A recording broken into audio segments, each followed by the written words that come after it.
I never planned to keep my success a secret, but when you grow up with parents like mine, you learn that sometimes silence is your greatest weapon. My name is Sarah Chin, and this is the story of how I built a $900 million company while my family thought I was failing. The garden table at my parents' weekly family dinner felt smaller than usual that Friday evening. Maybe it was the weight of the news I knew was about to break, or maybe it was just the suffocating disappointment that seemed to radiate from my mother's perfectly pressed silk blouse. "Sarah, darling," Mom began, delicately cutting into her salmon. "I ran into Janet Wong at the club yesterday. Her daughter Jessica just made junior partner at Goldman Sachs." She paused, letting the achievement hang in the air like a guillotine blade. "Wasn't she in your class at Harvard?" I took a slow sip of water, already knowing where this was heading. "Yes, Mom, we had several classes together." "Such a smart girl," Dad chimed in, not looking up from his phone. "Following the proper path. Unlike some people who throw away perfectly good careers to play entrepreneur in their garage." 3 years ago, their words would have cut deep, but tonight, they barely touched me. I checked my watch, 7:45 p.m. 15 minutes until the Wall Street Journal article went live. "Speaking of my garage startup," I said, pulling out one of my business cards and sliding it across the table. "I brought you a new card. We rebranded last month." Dad picked it up between his thumb and forefinger like it might be contaminated. "Chin Innovations," he read with a smirk. "Very original, Sarah. What happened to that cute little name you had before? Something about butterflies?" "Chrysalis Tech," I corrected him. "We outgrew it." Mom put down her fork, concern etched across her perfectly maintained features. "Sweetheart, I think it's time we had a serious discussion about your future. You're 32 now. All your cousins are established in their careers, starting families. I have a career, Mom. Playing with computers in your garage is not a career." Dad's voice rose as he slapped my business card down. "We didn't spend a fortune on your education so you could waste your life on this hobby." I felt a familiar tightness in my chest, the same one I felt 3 years ago when I quit my prestigious consulting job to start my company. Back then, their disapproval had nearly crushed me. Now it just served as fuel. "Do you even make any money?" Mom pressed. "When was the last time you took a real vacation or bought new clothes? That blouse you're wearing, I swear I saw it at last year's Christmas dinner." I touched the simple blue silk blouse, one of my favorites, actually, and smiled. "I do all right, Mom." "All right," Dad scoffed. "Your brother James just closed a $50 million deal at his firm. That's doing all right. You're playing pretend CEO with a bunch of computer nerds." 7:55 p.m. 5 minutes to go. The thing about my parents is that they've always measured success in very specific ways. Prestigious job titles, designer labels, luxury cars, and country club memberships. When I graduated from Harvard Business School, they had my life planned out perfectly. Join a top consulting firm, check. Climb the corporate ladder, started. Marry a suitable man from our social circle, pending, and live the life they'd worked so hard to provide. Instead, I discovered something they couldn't understand, a vision. It happened during a routine consulting project. I was helping a major bank upgrade their cybersecurity systems when I noticed a fundamental flaw in how financial institutions handled digital transactions. There was a gap, small but significant, that no one else seemed to see, a way to make digital banking not just secure, but virtually unhackable. The idea consumed me. I spent months researching, developing, testing. When I finally understood what I had, I tried to explain it to my firm's partners. They patted me on the head, metaphorically, and told me to focus on my assigned projects. So I quit. The day I told my parents I was leaving my six-figure consulting job to start a cybersecurity company, you'd have thought I'd announced I was joining a cult. Mom cried. Dad yelled. My brother James, the golden child, tried to have me committed for a mental health evaluation. "At least tell me you're still meeting with that nice Richard Wong," Mom said now, bringing me back to the present. "His investment firm is doing very well, and he comes from such a good family." I checked my phone. 7:59 p.m. Actually, Mom, Richard's firm tried to invest in my company last year. Really? Dad's head snapped up. What happened? I turned them down. Their valuation was too low. Mom threw up her hands. Of course you did. Heaven forbid you take advice from successful people who know what they're doing. 8 o'clock p.m. Right on cue, 3 phones chimed simultaneously, mine, Dad's, and James's, who had been uncharacteristically quiet all evening. Breaking news alerts from the Wall Street Journal. What the Dad's voice trailed off as he read the headline. His face, normally tanned from weekend golf sessions, went pale. Mom looked between us. Robert, what is it? James let out a low whistle as he read his phone. Holy shit, Sarah. With trembling fingers, Dad read the headline aloud. Tech startup Chen Innovations reveals revolutionary banking security protocol. Major banks bid war drives valuation to $900 million. The silence that followed was the sweetest sound I'd ever heard.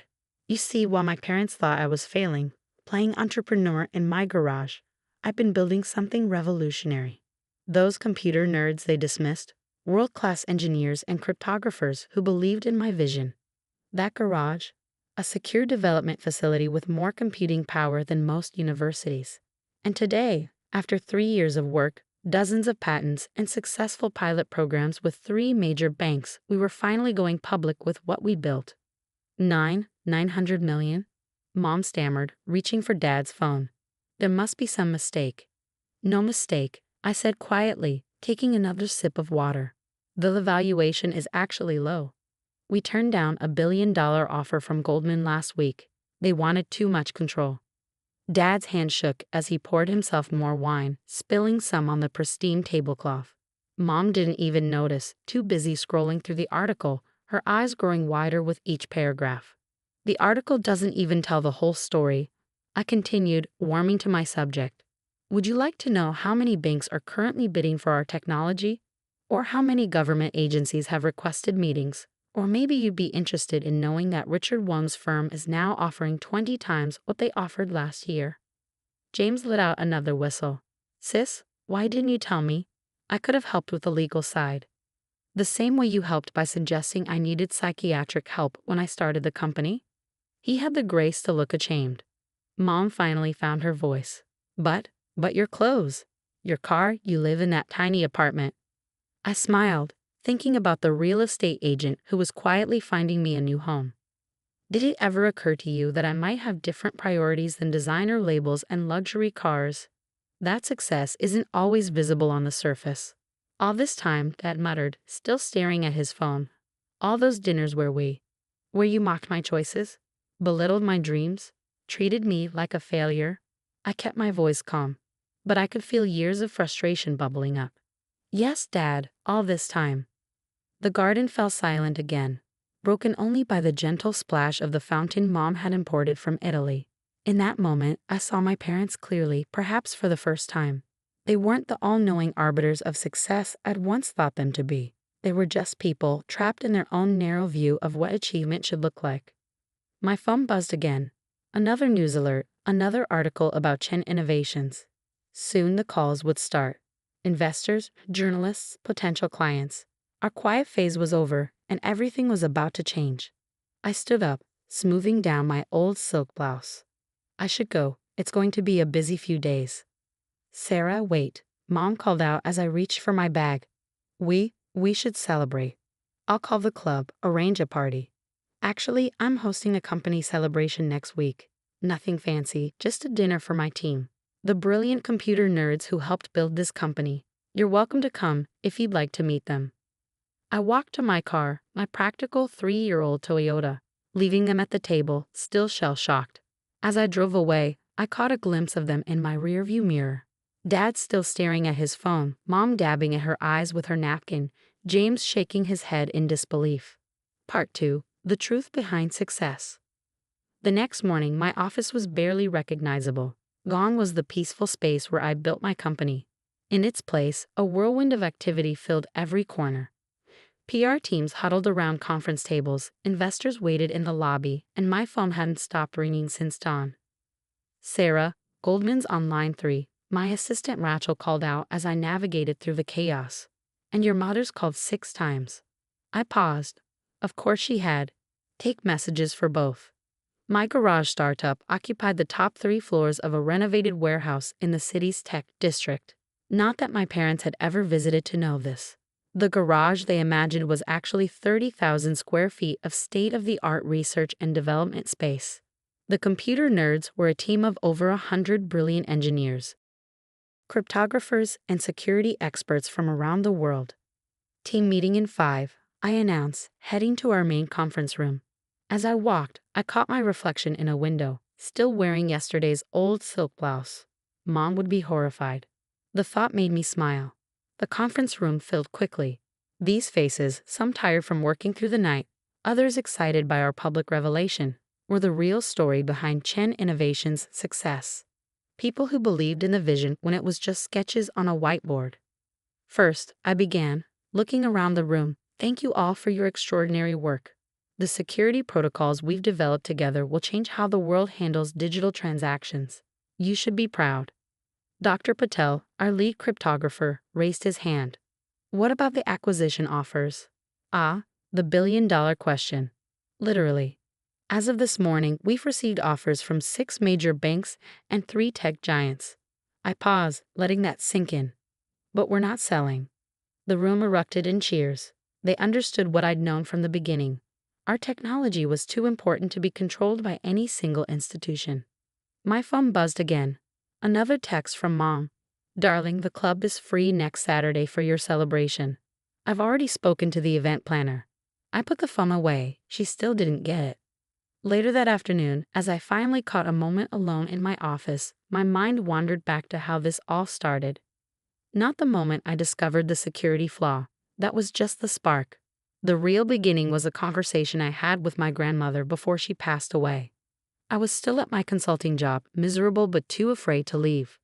Grandma Chen, unlike her son, my father, had built something from nothing. She'd arrived in America with $10 and a dream, eventually building a successful import-export business.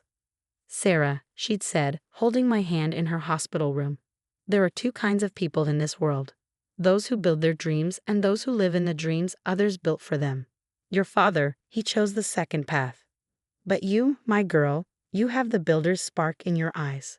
She passed away 2 weeks later. I quit my job the next day. The early days were brutal. I emptied my savings, sold my designer wardrobe, much to Mom's horror, and moved into a tiny apartment to fund initial development.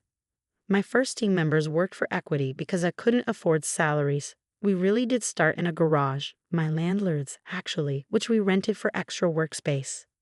Dad's words from those days still echoed. You're throwing your life away on a fantasy.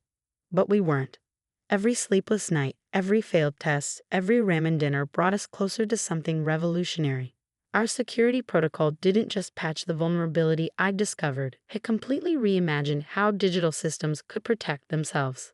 A knock at my office door broke through my memories. James stood there, looking uncomfortable in his $1,000 suit. The receptionist almost didn't let me up, he said, attempting a joke. Quite a change from your garage.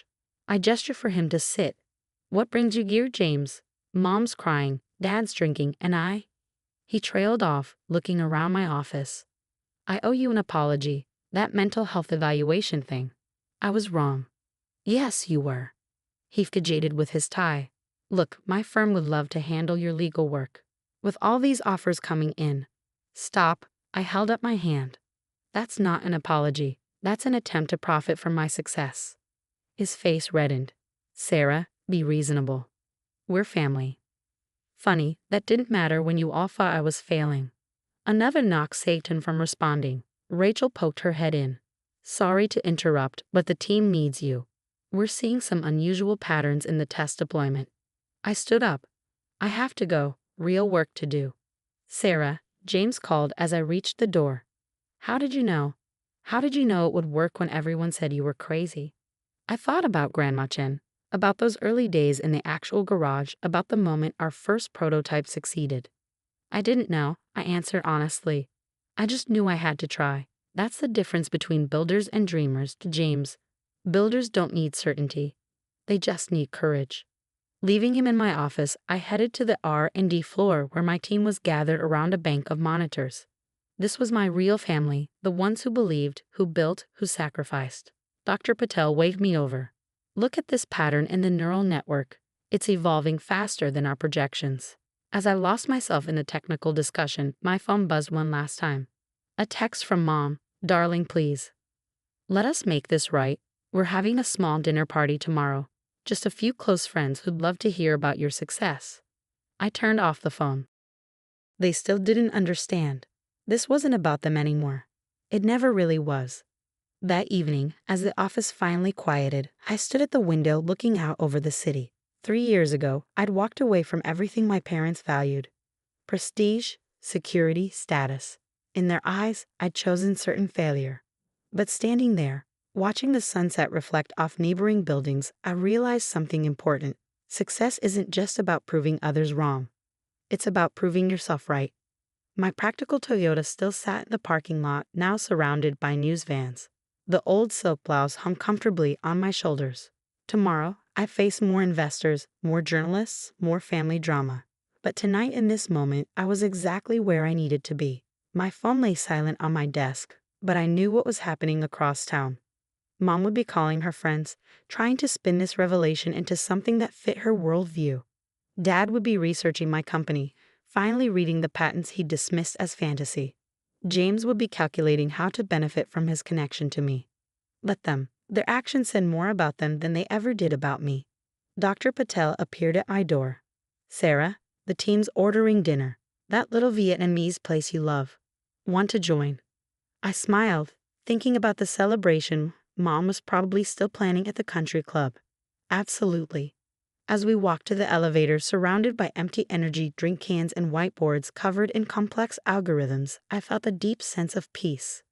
This was success, not the valuation, not the headlines, but this. Building something meaningful. Leading a team that shared my vision. Staying true to myself even when everyone I loved said I was wrong. The next morning, a package arrived at my office. Inside was an old, worn business card for Chen Imports and Exports, and a handwritten note. "Found this in your grandmother's things. Thought you should have it. Dad." I pinned the card to my wall, right next to my joke of a business card that he'd mocked just days ago. Grandma Chen would have understood. She would have been proud not of the $900 million valuation, but of the courage it took to get here. My phone buzzed. Rachel this time. The Pentagon's on line 1. They want to discuss potential applications. I smiled, picking up the phone.